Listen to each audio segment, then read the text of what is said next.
Downloading your account data from Robinhood is a straightforward process. Follow these steps to access and download your information. Step 1. Open the Robinhood app. Launch the Robinhood app on your mobile device or visit the Robinhood website on your computer. Make sure you are logged into your account. Step 2. Access account settings. Navigate to your account settings by tapping on the account icon, usually located in the bottom right corner of the app. On the website, look for your profile icon in the upper right corner. Step 3. Find the account data section. Scroll through the settings menu until you find the section labeled account or account information. This section contains options related to your account data. Step 4. Request data download.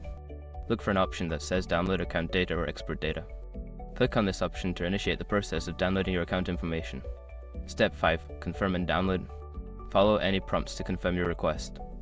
Once confirmed, Robinhood will prepare your data for download. You will receive a notification or an email with a link to download your account data. By following these steps, you can easily download your account data from Robinhood. If you have any issues, consider reaching out to Robinhood's customer support for assistance.